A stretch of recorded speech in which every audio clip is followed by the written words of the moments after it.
Welcome back to My Hero Academia Review. This is episode number 6, and this one reviewing the 45th episode of the My Hero Academia anime, What a Twist, and the 183rd chapter of the manga, Culture Fest All Day Long. Let's start with this episode.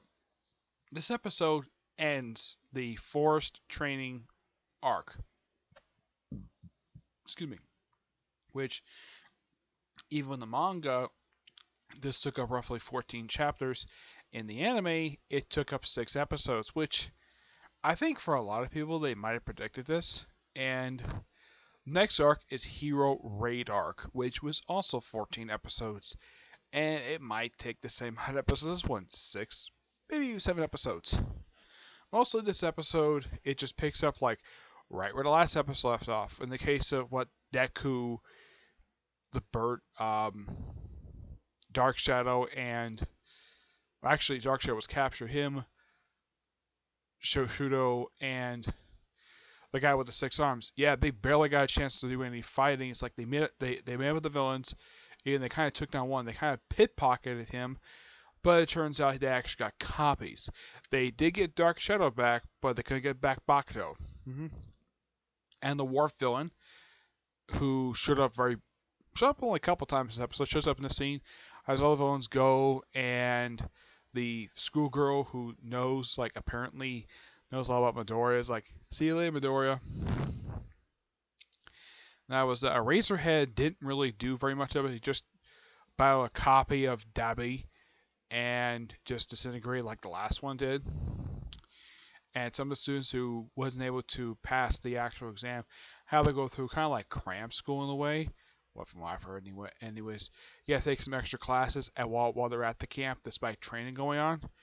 And then that's simply it. I mean, pretty much when it comes to force training stuff, that was simply the whole thing with that. That was wrapped up like halfway through the episode. The rest of it was just simply the aftermath of the whole thing. Now, during a few episodes back, Deku's phone was destroyed. Now he does get a new phone, except it doesn't happen in this episode. It's it happens like around the start of the next arc is when he gets himself a new phone because it was destroyed by a villain in the last episode. Yeah, they do give a casualty count. The fact they captured 3 villains and most of them got away, which wasn't too bad. Apparently, 2 heroes went missing. Of course, Bakuto was one of them. The other, of course, one of the Pussycats, and the other one lost apparently a lot of blood. One was knocked unconscious, and there was like several students knocked unconscious. And I would say, for injuries wise, Deku had the most serious amount of injuries with 2 broken arms, and the fact he was kind of in a coma for about a few days before they finally woke up. And it was nice to see that like half his class did show up to basically see how he was doing. People like, well, his love interest, Gravity, and Froppy, and like pretty much everybody. About half the cast, except Crady, who created a created a receiver for the tracking device, gave it All Might, who and now in the episode the principal said he was about to implement something, but then he got interrupted by because All Might had a phone call. What he was planning implementing, which happens actually starts of not the next arc, but the following arc. Yeah, that was actually set up for 2 arcs in this one. The hero licensing thing.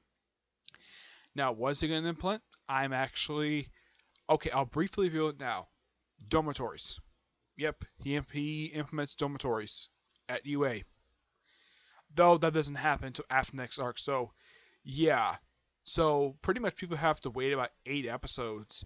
They have to wait until the final arc of this season to actually get a chance to see the dormitories.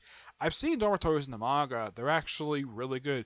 They're like unlike other dormitories like a college where people have roommates.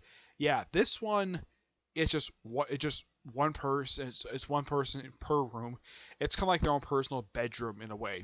That's how the dormitories are set up, and it's one building, and every other floor is like one floor is boys, and it's like 4 floors.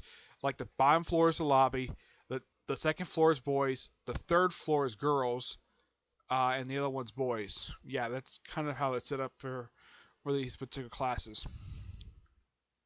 But that's basically set up for like 2 arcs after this point. you can kind of say this episode's not only set up for the hero licensing thing, well, the start of it anyways.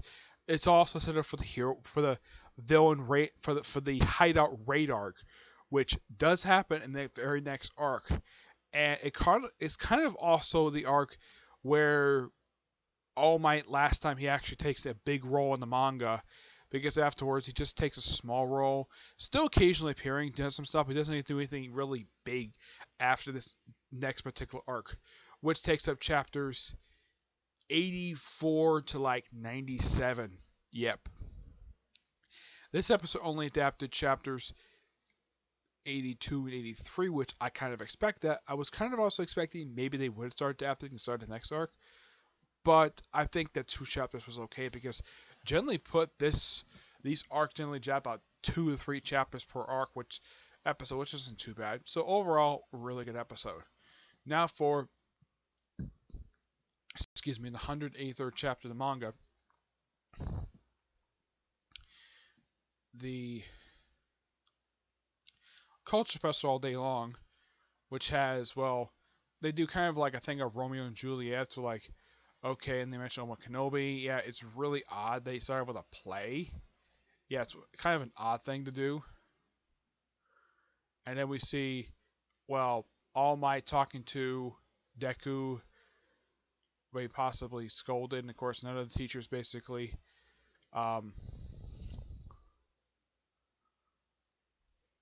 he basically chastises him, and then he punches him.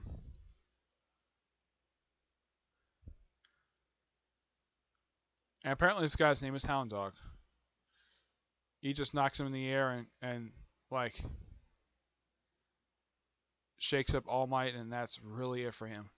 Of course, he does show up a little bit later perfectly fine. The little girl who's been popping up this whole thing basically is very happy to see Deku. It's like, and she's very happy, and she really enjoyed Deku's performance on stage.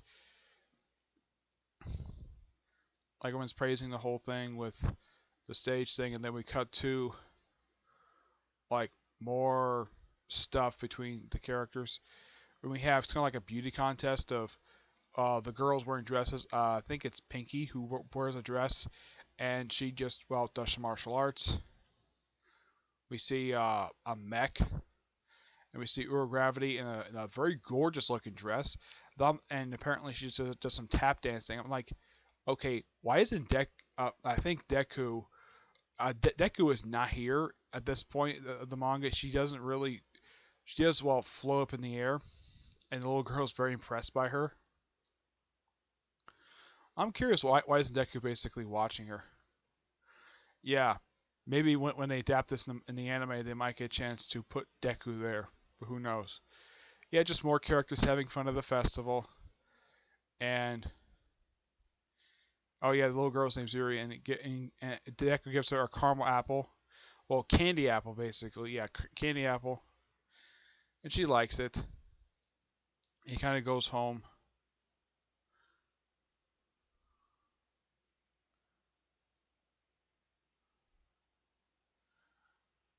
And we see like the girl who had a little girl who basically was in love with one of the villains, the gentleman villain, talking to the cops.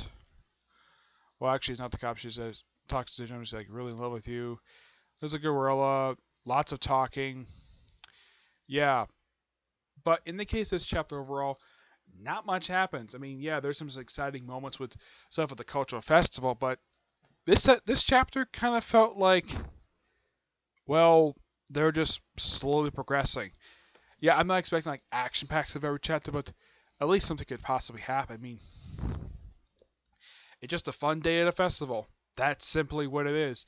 And it kind of felt like with this particular chapter, it could have been possibly the wrap up this particular arc. I don't know. I haven't got a chance to take a look at it, but this is an okay chapter. I'm going to give it a 9 out of 10. But I got to praise it for one thing. At least some of the panels were actually finished this time, because there were several panels that were unfinished in last week's chapter. Yeah, I got at least praise it for that. It got a little bit better when it comes to the artwork. So I'm going to bump it up to a 9.25 because of the improved artwork for this particular chapter. Okay, so that's it for this particular episode.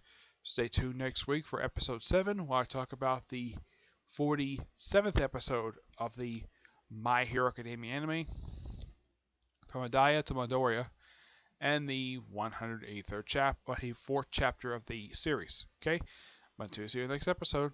Bye.